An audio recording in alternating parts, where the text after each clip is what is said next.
नमस्कार साथियों, मैं हूं सीताराम प्रसाद, पूर्ण सैनिक, फेसबुक लाइव का होस्ट और आपका दोस्त। आप लोग को मालूम होगा कि मैं बहुत दिन से फेसबुक पे लाइव नहीं आ रहा हूं, स्ट्रीमिंग नहीं कर रहा हूं। एकमात्र कारण है कि मेरा बेटी का कुछ इम्पोर्टेंट एग्ज़ाम होने वाला है। इसके चलते जब मैं यहाँ लाइव स्ट्रीमिंग करता हूँ, फेसबुक पर लाइव होता हूँ तो उसको डिस्टर्ब होता है।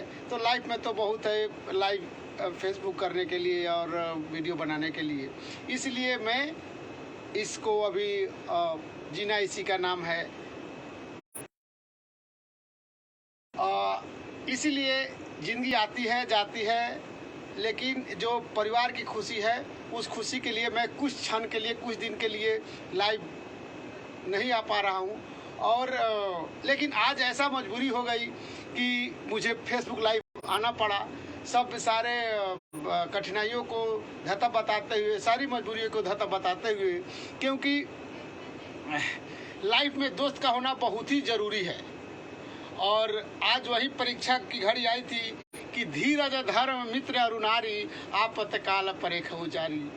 साथियों, मैं ये बताना चाह रहा हूँ कि पहले जो ज़माने में चोरी होता था, डकैती होता था और अपहरण होता था, इस तरह से ठगैती की मामला हुआ करती थी। उसके बाद थोड़ा और आविष्कार हुआ तो कॉल के माध्यम से बैंक फ्रॉड शुरू हुआ। थोड़ा और आविष्कार तेज हुआ, तकनीक और बढ़ा तो क्या हुआ कि आपके बैंक से एसएमएस के द्वारा या टेक्निकल चीज़ें चुरा करके आपके बैंक से डकैती और फ्रॉड शुरू हुआ। उसके बाद नया तरीका सोशल मीडिया पर इजाद हुआ कि सुंदर सुंदर चित्र दिखा करके आपको गर्लफ्रेंड बॉयफ्रेंड बना करके और आपसे ठगैती का मामला शुरू हुआ, कॉल करके एक दूसरे को मोबाइल हैक करके। अभी उसमें क्या थी कि थोड़ी सी आपको लिबर्टी थी कि आप पैसा दे या ना दे, लेकिन आजकल एक ऐसा फ्रॉड शुरू हो गया जिसमें आपकी मजबूरी बन जाती है कि आपको उसको पैसा देना ही है, नहीं तो सरेआम आपको बदनाम कर देगी या कर देगा। ये बहुत बड़ा फ्रॉड है और इस फ्रॉड में मेरे कितने भी दोस्त फंस चुके हैं। मैं बहुत पहले भी बता चुका हूँ कि हो सकता है कि आप सही हो सकता है आप गलत हो। ये मैं नहीं कह सकता हूँ कि मेरा जो दोस्त है सही है और वो जो है वो गलत है। लेकिन कभी कभी क्या होता है कि अनचाहे आदमी को लोग पकड़ लेते हैं और ज़बरदस्ती उससे पैसा वसूली का काम कराते हैं। होता क्या है कि वो अपना सुंदर चेहरा प्रोफाइल में डालती है और जब कोई कॉल करता है तो कोई सोचा नहीं रहता है कि वो समय वो उसके दिमाग में क्या प्लान है, क्या प्लान चल रहा है, लेकिन उसके दिमाग में रहता है कि मैं इसको कैसे भी गलत तरीका से फोटो कैप्चर कर लूं और इसको सोशल मीडिया पे डालने की धमकी देता है। वो डाल नहीं सकता है, लेकिन वो डालने की धमकी देता है ताकि वो वैसे ही आदमी को टारगेट करता है जो सोशल मीडिया पर एक अच्छा चेहरा है। मैं अपने नाम नहीं लूँगा, लेकिन मेरे जैसा लोग, रत्नेश तिवारी जी जैसा लोग या मनीष कश्यप जैसे लोग या जितने भी फेसबुक लाइव पे और उनके फैन फॉलोअर ज़्यादा है, सोशल मीडिया में उनकी नाम सोशल मीडिया में जिनका नाम ज़्यादा है, उन लोग को ज़बरदस्ती इस मामले में घसीटा जाता है क्योंकि उनसे वो ज़्यादा पैसे की उगाही कर सकते हैं। लेकिन ये हम सब के सामाजिक और अपना व्यक्तिगत जिम्मेवारी बनती है कि जब भी हमारे किसी दोस्त के बारे में ऐसा कोई उटपटांग फोटो के साथ ऐसे शेयर करता है, आप इसको धता से इनकार कर दीजिए कि फ्रॉड दूसरे साइड से हुआ है, मेरा दोस्त सही है। आप अपने दोस्त का साथ दीजिए। और दोस्त को भी मैं बता देना चाहता हूँ जो भी है कि अननोन वीडियो कॉल को आप स्वीकार मत कीजिए। पहला शर्त कि आप स्वीकार मत कीजिए। दूसरा, स्वीकार करते हैं और सेम टाइम यदि गलत है सेम टाइम काट दीजिए। तीसरा, यदि आप ज़्यादा ही सोच रहे हैं कि मैं तो 30 मार खा हूँ तो आप नकाब पहन मतलब चेहरे को ढक करके ही उस वीडियो कॉल को देखिए। अदरवाइज आप बहुत बड़े संकट में फंस जाएंगे। ठीक है, मैं दोस्त हूँ, मैं मान जाऊंगा कि हाँ मेरा दोस्त सही है। आपका माता पिता मान जाएंगे कि मेरा बेटा सही है, आपका भाई मान जाएगा कि मेरा भाई सही है, आपकी बहन मान जाएगी कि। लेकिन जहाँ आपका प्रेम प्रसंग है, जहाँ आपकी होने वाली वाइफ है या वाइफ है, ऐसे रिश्ते में ज़्यादातर ये बहुत ही जहर का काम करता है। और उस समय आपको बहुत सारी शर्मिंदगी का सामना करना पड़ सकता है, जबकि ही नहीं है। एक मिनट, बहुत कॉल आ रहा है। जबकि आपकी कोई गलती होती ही नहीं है, और उस गलती की इतनी बड़ी सजा मतलब आपको पे करना पड़ जाता है, जहां लाइफ और ज़िंदगी का सवाल हो जाता है। जिसका प्रेम प्रसंग है, जिसका शादी होने वाला है, ऐसे शादी टूटने के कगार पर पहुंचा देता है, और इसी कारण वो ब्लैकमेल कर पाते हैं। तो इसीलिए हमेशा सावधान रहिए। मेरे साथ भी हो चुका है, लेकिन ऐसा नहीं हुआ है, क्योंकि हम लोग थोड़ा सा ज़्यादा ही चालाक किस्म के लोग हैं, इसलिए हम लोग के साथ ऐसा नहीं हुआ था। मेरे साथ और मेरे एक साले साहब के साथ हुआ था कि फ़ोटो एक्सचेंज हुआ, और वो न्यूजीलैंड से तो कहाँ से बोले कि मैं दिल्ली एयरपोर्ट पे आ गई हूँ, मैं आपके लिए 1.5 लाख 2 लाख 5 लाख का गिफ्ट लाई हूँ।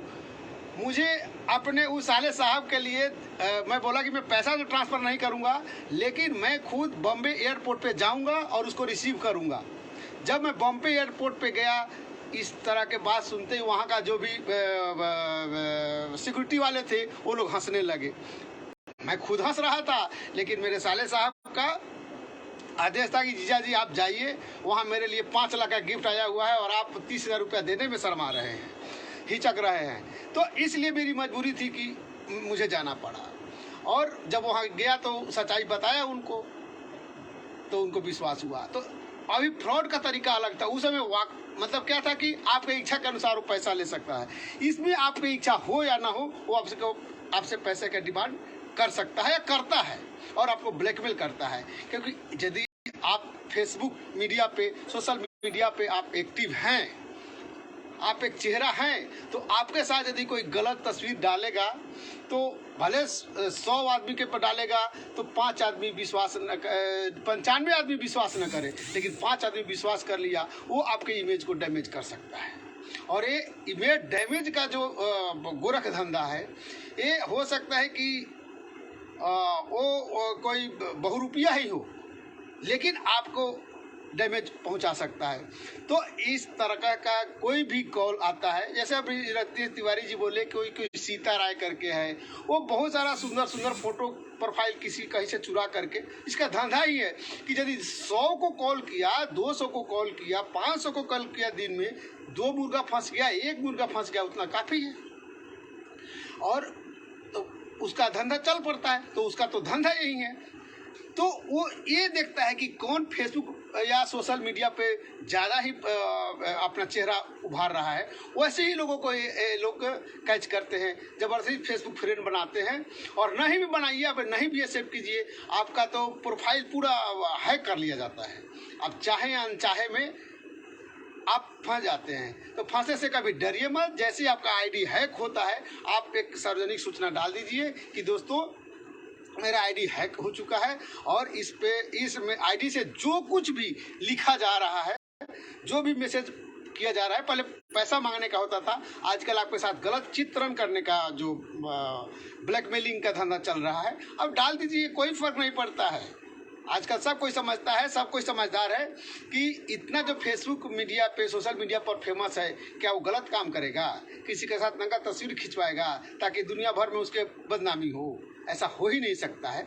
आप पे विश्वास करेगा, आपको बस उस ब्लैकमेलर से डट के खुल के बात करना है कि जो तुमको करना है कर दे, हमें कोई तकलीफ नहीं है, मैं कोई गलती किया ही नहीं, मुझे कोई मतलब नहीं है। तो सोशल मीडिया पे डालो, यूट्यूब पे डालो, फेसबुक पर डालो, इंस्टाग्राम पे डालो, हमें कोई फ़र्क नहीं पड़ता है। यदि आप ऐसा मुंहतोड़ बात करेंगे, वो अपना शांत हो जाएगा। दूसरा, उसको जैसे ही वो नंबर आता है, उस नंबर को आप फ्लैश कीजिए।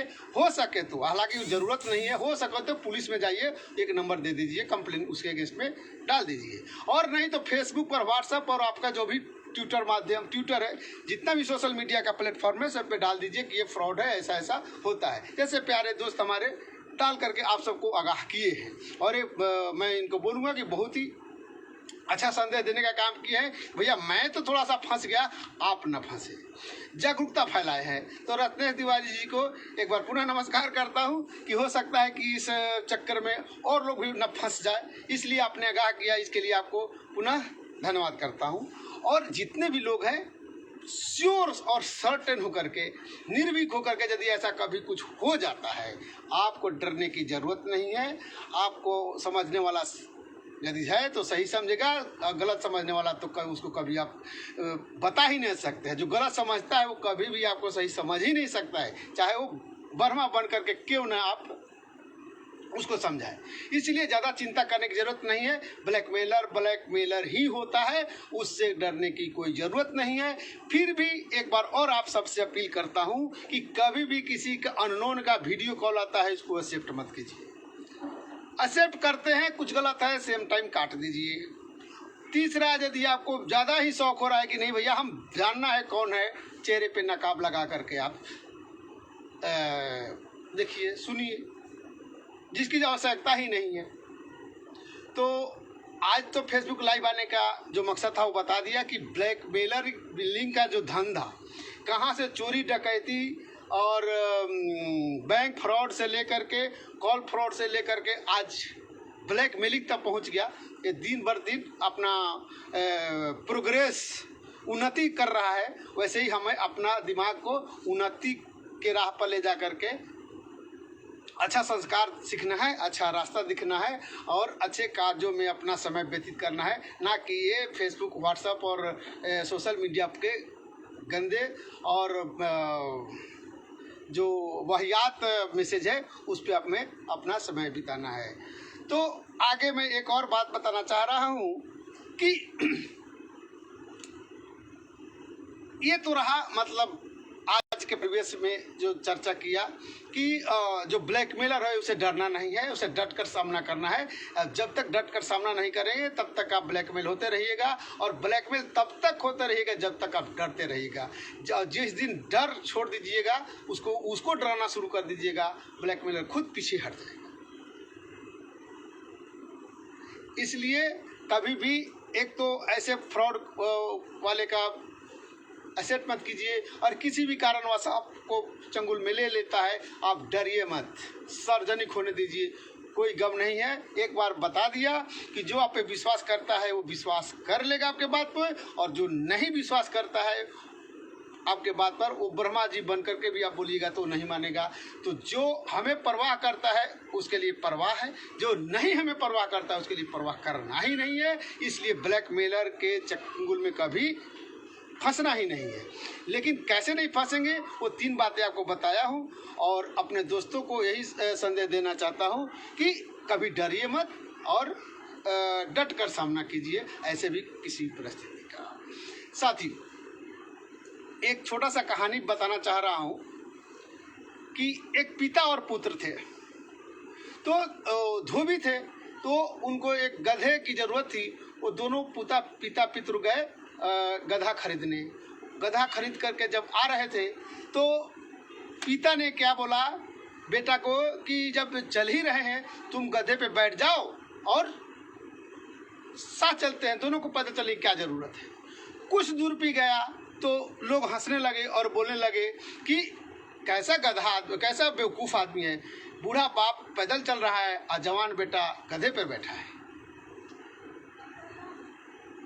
उसके बाद क्या हुआ, बेटा उतर गया और अपने पापा को बोला कि पापा आप चढ़ जाइए।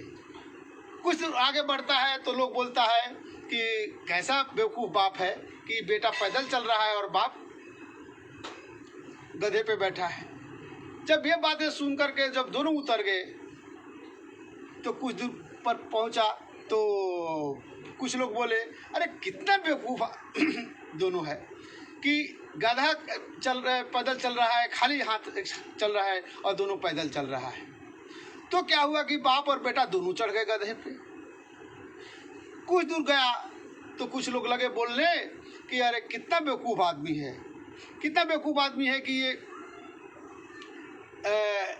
एक मूक बधिर मूक जानवर के ऊपर अत्याचार कर रहा है और बाप बेटा दोनों चढ़ा हुआ है। ये तो रहा आपके बाहर वाले का सोचने का तरीका। आपके सोचने का तरीका क्या हो सकता है? पहला तरीका था, जब वो गधा खरीद करके चला तो दोनों पिता पुत्र में ये सोचा कि अभी नया नया खरीदा हूँ, इसको किस लिए परेशान करूँगा, इसको आराम से घर ले जाऊँगा और इसको मतलब नहलाऊँगा धुलाऊँगा और उसके बाद मतलब इसका आदर सत्कार करने के बाद में सेवा शुश्रूषा करने के बाद मतलब इसके काम में लाऊँगा। ये किसका था? हमारे खुद का मन का विचार था। मैंने उस पिता पुत्र का उस गधे के प्रति प्यार था। इस प्यार को बाहर वाले क्या दिखाया? बेवकूफ़ी में दिखाया। उसके बाद क्या हुआ? उसके बाद बेटा का पिता का पुत्र के प्रति प्यार हुआ कि तुम चढ़ जाओ गधे पे बैठ जाओ और मैं पैदल चलता हूँ। दुनिया उनको बेवकूफ़ समझी, लेकिन वो तो आपसी प्रेम था पिता पुत्र का, जो पिता का प्रेम था कि बेटा तुम चढ़ जाओ मैं तो चल लूँगा। उसके बाद क्या हुआ? उसके बाद हुआ कि पुत्र बोला कि पिताजी आप थके हुए हैं, आप बूढ़े हो चुके हैं, इसलिए आप चढ़ जाइए। ये क्या है? परस्पर प्रेम था बेटा का बाप के प्रति। तो आप क्या कर रहे हैं, आपका थॉट क्या है, ये आप ही जान सकते हैं। आप ही सही डिसीजन ले सकते हैं। बाहर वाला आपका कभी भी जस्टिफिकेशन नहीं दे सकता है, क्योंकि आपकी परिस्थिति आपके पास है, आपका धन आपके पास है, आपका सोच आपके पास है, आपका बुद्धि आपके पास है, आपका क्षमता आपके पास है। आपका अंदाजा दूसरा लगाने वाला होता कौन है? कोई नहीं है, नन ऑफ दिस। इसलिए कभी भी अपने फैसला पर अडिग रहिए। अपने फैसला पर सरकना भी हो तो परिस्थिति के अनुसार सरकिए। जिस परिस्थिति को आप संभाल नहीं सकते हैं, आप दूसरों के कहने पर मत आइए। दूसरों के कहने पे गधा चलता है, दूसरों के छड़ी खाने पर गधा चलता है। इसलिए कभी गधा मत बनिए। आप बुद्धिमान बनिए, बलवान बनिए और ज्ञानवान बनिए। दूसरे के कहने पे जो चलता है वो गधा होता है। दूसरे के बहकावे में आकर जो चलता है वो बहुरूपिया होता है। अपना दिमाग लगाइए और अपनों के साथ चलिए। अपना विश्वास कायम रखिए। आप यदि सही हैं तो सही है, और ये नहीं कि आप गलत हैं और उसको सही करने के लिए आप गलत करें। ये इससे ज़्यादा बेवकूफ़ी कुछ नहीं होती है। लेकिन यदि आप सही हैं, सारी दुनिया एक तरफ हो जाए, आपको टस से मस नहीं होना है, चाहे परिस्थिति कुछ भी हो। ठीक है, आपको न्याय मिलने में देरी हो सकती है, लेकिन न्याय मिलेगी, उसमें कोई दुमत नहीं है। आप सत्य के रास्ते पे चलते रहिए और एक दिन ऐसा होगा कि उसका झूठ खुद उजागर होगा और लोग बोलेंगे कि कितना भी सताने की कोशिश किया लेकिन सत्य कभी डिगा नहीं, और सत्य हमेशा अडिग बन करके, कर्मठ बन करके खड़ा रहा। आने वाले परिस्थितियाँ आती हैं। महात्मा गांधी के ऊपर क्या हुआ था? उनके सर के ऊपर जो मैला आदमी जो लैट्रिन करता है उसको घड़ा लेकर के चल रहे थे, चलवा दिया और पीछे से पत्थर मार दिया, पत्थर फूट गया, पूरे लैट्रिन से नहा गए। क्या महात्मा गांधी का नाम पूरे विश्व में नहीं फैला? उस महिला के कारण क्या हो गया? क्या उनका नाम डूब गया? नहीं डूबा। बादल आती है, कुछ देर के लिए सूर्य की किरण प्रकाश को रोक देती है, लेकिन सबके मन में विश्वास होता है कि सूरज एक दिन चमकेगा, बादल छटेगी, प्रकाश धरती पे आएगी। तो सब्र रखिए, सब्र का बांध टूटने मत दीजिए, आत्मविश्वास बनाए रखिए, सत्य के लिए लड़ते रहिए और आपस में भाईचारा, अपने भाई बंधु और जिसके साथ आप खड़े उसके साथ मजबूती के साथ खड़े रहिए। एकता कायम रखिए। आपको कोई भी झूठ और बाह्य ताकत आपको हरा नहीं सकती है। जब भी आप हारेंगे, आप अपने अंदरूनी कलह से हारेंगे, अपने पारिवारिक कलह से हारेंगे। जब तक आपका परिवार साथ है, आपको दुनिया की कोई शक्ति हरा नहीं सकती। यदि आप सही हैं, गलत होंगे तो बाहरी शक्ति भी हराएगी, अंदर की शक्ति तो हरा ही रही है। इसलिए हमेशा लिखा जाता है कि सत्य में हो जाते। आजकल थोड़ा सा क्या है कि राजनीति के चक्कर में सत्य जीतता तो है, लेकिन थोड़ा सा टाइम लगता है। तो टाइम का थोड़ा इंतजार करना पड़ता है। समय कभी आपके साथ, कभी किसी और के साथ, कभी किसी और के साथ होता है, लेकिन साथ हमेशा, समय हमेशा जो साथ देता है, टिकाऊ जो रहता है, वो सत्य का ही साथ देता है। सत्य हमेशा जीतता है, उसमें कोई दुमत नहीं है। हो सकता है सत्य परेशान हो सकता है, सत्य परेशान हो सकता है, होता है, लेकिन पराजित नहीं होता है। इसलिए सत्य के साथ रहिए और सत्यमेव जयते। जय हिंद, जय भारत। मैं अगला एपिसोड लेकर के 1 फरवरी के बाद ही आऊँगा, क्योंकि इसके पीछे मैं बताया कि मेरी बेटी का जो एग्ज़ाम है, महत्वपूर्ण एग्ज़ाम है, उसके लिए लाइव स्ट्रीम करने पर एक तो उसका लैपटॉप ले लेता हूँ, दूसरा उसको डिस्टर्ब होता है, इसलिए मैं लाइव स्ट्रीमिंग नहीं आऊँगा, लाइव नहीं आऊँगा। 1 फरवरी के बाद जब उसका एग्ज़ाम खत्म हो जाएगा, उसके बाद ही लाइव आना शुरू करूँगा। तब तक के लिए जय हिंद, नमस्कार, शुभ रात्रि।